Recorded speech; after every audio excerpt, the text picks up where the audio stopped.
అంతా నువ్వే చేసావు నాన్న, అంతా నువ్వే చేశావు. ఇదేదో బొమ్మరిల్లు సినిమా డైలాగ్ కాదండోయ్, జోగిరిలో నడుస్తున్న ఫేమస్ డైలాగ్.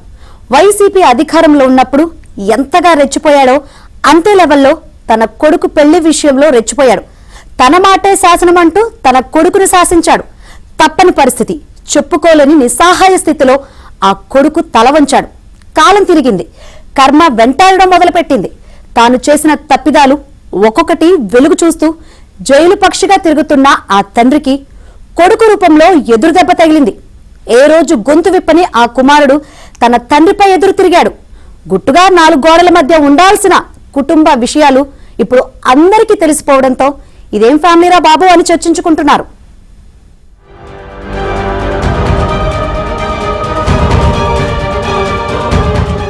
ఇదిగో ఇక్కడ కనిపిస్తున్నాడు చూడండి, ఇతనే జోగి రమేష్. వైసీపీ అధికారంలో ఉన్నప్పుడు తనంతటి మొగోడు లేడని విర్రవీగిన నేత. ఒక నాయకుడు ఎలా ఉండకూడదో ప్రత్యక్ష సాక్షిగా జనం చెప్పుకుంటున్న మాజీ మంత్రి. మంచి పనుల ప్రస్తావన కంటే ఇతను చేసిన ఆగడాలు జనం ఠక్కున చెప్పేస్తారు. టీడీపీ ఆఫీస్ మీద దాడి కేసుకు తోడు అవినీతి వ్యవహారాలకు సంబంధించిన కేసులతో ఆయన పోరాడుతుంటే వాటిని మించి కుటుంబ వివాదం జోగి రమేష్ కు పెద్ద తలనొప్పిగా మారింది. వైసీపీ నేత జోగి రమేష్ ఇంటి పంచాయతీ సోషల్ మీడియాలో రచ్చరచ్చవుతోంది. గుట్టుగా 4 గోడల మధ్య ఉండాల్సిన కుటుంబ విషయాలు ఇప్పుడు అందరికీ తెలిసిపోయి ఇదేం ఫ్యామిలీరా బాబు అని చర్చించుకునే వరకు వచ్చింది. వైరల్ అవుతున్న వీడియోను చూసిన వాళ్లకు అనేక అనుమానాలు కలుగుతున్నాయి. జోగి రమేష్ కొడుకు రాజీవ్కి ఇష్టం లేని పెళ్లి చేశారా, లేదంటే తన భర్త కాపురానికి పనికిరాడని నలుగురికి చెప్పడానికే జోగి రమేష్ కోడలు మేఘన ఈ పంచాయతీ పెట్టించి వీడియో నెట్టింట్లో వదిలిందా అనే డౌట్లు ఇప్పుడు నెటిజన్లతో పాటు 2 రాష్ట్రాల ప్రజలకు అనుమానాలు రేకెత్తిస్తున్నాయి. జోగి రమేష్ గారి కోడల్ని మేఘన తల్లిదండ్రులు మీరు అందరు కృష్ణ అందరిని విజయలక్ష్మి గారు వాళ్ళ ఇంటి దగ్గర తోలిపోదానికి వచ్చిన తోలిపోతుంది. అది కూడా ఎప్పుడు దాకానేది ఎప్పుడు మంచి జాతర చూసుకో మీరు వచ్చే సమస్య పరిష్కారం అయ్యేంత వరకు దానికి చిన్న గీత పడ్డ వాళ్ళదే బాధ్యత. ఇంట్లో గొడవ జరిగితే అది కుటుంబ సభ్యుల మధ్య ఉండాలి తప్ప నలుగురిలోకి తీసుకురాకూడదనే విషయం జోగి రమేష్ కు తెలిసినట్లుగా లేదు. అందుకే తన కోడలు మేఘన ఆమె తల్లిదండ్రులు తన భార్య శకుంతలపై పెట్టిన కేసులు వెనక్కి తీసుకుని 2 ఫ్యామిలీలు కలిసి మాట్లాడుకోవడానికి పెద్దల సమక్షంలో మీటింగ్ పెట్టుకున్నారు. అయితే జోగి రమేష్ ఇంట్లో జరిగిన ఈ పంచాయతీ వీడియో ఇప్పుడు నెట్టింట్లో తెగ వైరల్ అవుతోంది. అయితే వీడియోలో వాళ్ళు మాట్లాడుకున్న మాటలను బట్టి చూస్తే 2 వాదనలు స్పష్టంగా అర్థమవుతున్నాయి. ఒకటి, జోగి రమేష్ కొడుకు రాజుకి సూర్యాపేటకు చెందిన మేఘనతో గతేడాది వివాహం జరిగింది. పెళ్లి సమయంలో రాజుకి అత్తామామలు మేఘన తల్లిదండ్రులు కట్నంగా కొంత నగలు పెట్టారు. ఆ తర్వాత పెళ్లైన కొద్ది రోజులకే జోగి రమేష్ భార్య శకుంతల అదనపు కట్నం కావాలని కోడల్ని పదే వేధించినట్లుగా వీడియోలో మేఘన ఆరోపిస్తోంది. అంతేకాదు, తనను కేవలం స్టేటస్ కోసమే అందరి సమక్షంలో కోడలుగా చేసుకుని ఇంట్లో ఓ పని మనిషిగా పెట్టుకుని తిండి పెడితే సరిపోతుందా అని మేఘన ప్రశ్నించడం, జోగి రమేష్ కొడుకు రాజు తనతో కాపురం చేయడం లేదని, తనతో కాపురం చేయనప్పుడు పెళ్లెందుకు చేసుకున్నావని నిలదీసింది. తనను ఎంత గ్రాండ్ గా అందరి సమక్షంలో పెళ్లి చేసుకున్నాడో అంతే పబ్లిక్ గా తన తప్పు లేదని, రాజు పొరపాటు చేసినట్లుగా ఒప్పుకోవాలని జోగి రమేష్ కోడలు మేఘన కోరింది. అప్పటి వరకు అత్తగారింట్లోనే ఉంటానని తెగేసి చెప్పడం వీడియోలో స్పష్టంగా కనిపిస్తోంది. అందరి ముందు తెలిసేటట్టు పెళ్లి చేసి 20 రోజులలో పంపించేసాడు కదా, నా తప్పేం లేకుండా నేను నా మీద బ్లేమ్ వేసుకోను. అర్థమైందా? నా తప్పేం లేకుండా నేను బ్లేమ్ వేసుకోను. పెళ్లి చేసి 2 రాష్ట్రాలకు తెలిసేటట్టు పెళ్లి చేసి 20 రోజుల్లో పంపించారు. 20 రోజుల్లో పంపించారు.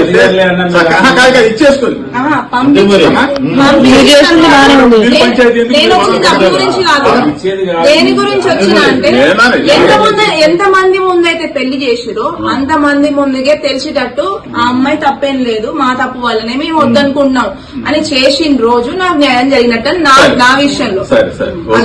దానికి వచ్చి దానికి రీజన్ నేను ఉండేదానికి రీజన్ అది. అయితే ఇరు కుటుంబ సభ్యులు మాట్లాడుకుంటున్న సమయంలోనే మేఘన మాట్లాడిన తర్వాత జోగి రమేష్ కొడుకు ఆగ్రహం వ్యక్తం చేస్తూ నిజం ఒప్పుకున్నాడు. అసలు ఈ పెళ్లి తనకి ఇష్టం లేదని, ఇంట్లో వాళ్ళని సంతోషపెట్టడానికే తన తండ్రి పదే ఒప్పించడం వల్లే పెళ్లి చేసుకున్నానని చెప్పడమే కాకుండా వీడియోలలో తన తండ్రి జోగి రమేష్ ను తప్పుబట్టాడు జోగి రాజు. పెళ్లైన తర్వాత ఫిజికల్ గా సెట్ అవుతుంది అనుకున్నా కానీ ఏమీ చేయలేకపోయా, తన వల్ల కాలేదని చెప్పాడు రాజు. తన భార్య మేఘనతో నీకు జరిగింది అన్యాయమే కానీ నీకు తగిలిన నొప్పి మాకు తగలదు అంటూ జోగిరాజు కామెంట్ చేయడంతో ఆమె కుటుంబ సభ్యులు, పంచాయతీకి వచ్చిన పెద్ద మనుషులు అతన్ని వెనక్కి తీసుకెళ్లడం వీడియోలో రికార్డయింది.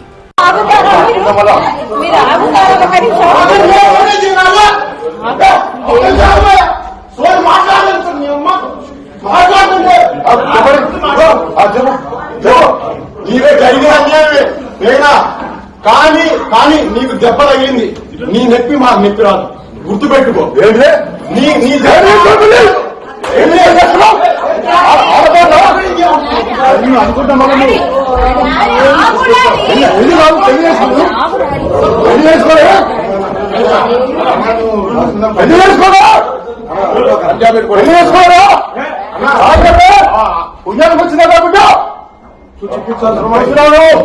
అసలు ఈ పంచాయతీ ఇప్పటిది కాదు. వైసీపీ నేత జోగి రమేష్ కొడుకు రాజుకి మేఘనతో పెళ్లైన కొద్ది రోజుల తర్వాత నుంచే రెండు కుటుంబాల మధ్య గొడవలు, ఆర్థికపరమైన విభేదాలు వచ్చినట్లుగా సమాచారం. అయితే తమ కొడుకులో ఉన్న లోపాన్ని కప్పిపుచ్చుకునేందుకు పెళ్లి సమయంలో మాట్లాడుకోని కట్నాలు, కానుకలని ఇప్పుడు అడుగుతూ మేఘనని వేధించడంతోనే ఆమె కుటుంబ సభ్యులు జోగి రమేష్ కుటుంబ సభ్యులపై ఇబ్రహీంపట్నం పోలీస్ స్టేషన్లో కంప్లైంట్ ఇచ్చారు. అయితే ఈ కేసులో పోలీసులు పదే పదే జోగి రమేష్ ఫ్యామిలీని విచారించడంతో పెద్దల సమక్షంలో రాజీ కుదుర్చుకోవడం, లేదంటే కంప్లైంట్ విత్డ్రా చేసుకునే దిశగా ప్రయత్నాలు జరిగినప్పటికీ వీరి పంచాయతీ రోజురోజుకి పెరుగుతూ వస్తున్నట్లుగా ఆరోపణలున్నాయి. ఈ క్రమంలోనే మళ్లీ జోగి రమేష్ భార్య శకుంతల తన కొడుకు రాజు వ్యాపారం పెట్టుకునేందుకు అదనపు కట్నంగా 2 కోట్లు ఇవ్వాలని డిమాండ్ చేయడంతో మేఘన ఈ వ్యవహారాన్ని పెద్దల సమక్షంలో పెట్టినట్లు తెలుస్తోంది. Emotionally he is connected, but అది sexually he can't. అంటే చెప్పమ్మా, తను మెచ్యూర్ లేదు కదా, తన లైఫ్ కదా, అంత ఈజీగా సాటిస్ఫై చేయడం కష్టం. అతను నిజం చెప్తున్నా, అంత ఈజీగా సాటిస్ఫై. అందుకే నాకు అతనితో emotional bonding, not physical bonding. ఎవరి మీద ఏ ఒట్టు చెప్పు అంటే చెప్తాను నేను. నాకు అతనితో ఇమోషనల్ బాండింగ్ ఎప్పటి వరకు. there is no sexual bond, అంటే సెక్షువల్లీ he couldn't. అయితే వైరల్ అవుతున్న వీడియోలో జోగి రమేష్ కూడా ఈ విధంగా చెప్పేటట్టే అయితే ఇలా మాట్లాడుకోవడం దేనికంటున్న వాయిస్ కూడా ఉండడంతో తప్పంతా జోగి రమేష్ ఫ్యామిలీలోనే ఉందని నెటిజన్లు కామెంట్ చేస్తున్నారు. కొడుకు విషయం తెలిసి కూడా తన రాజకీయ పలుకుబడిని అడ్డు పెట్టుకుని జోగి రమేష్ వాడపిల్ల జీవితాన్ని నాశనం చేయటం సరికాదని నెట్టింట ఒకటే గుసగుసలాడుకుంటున్నారు.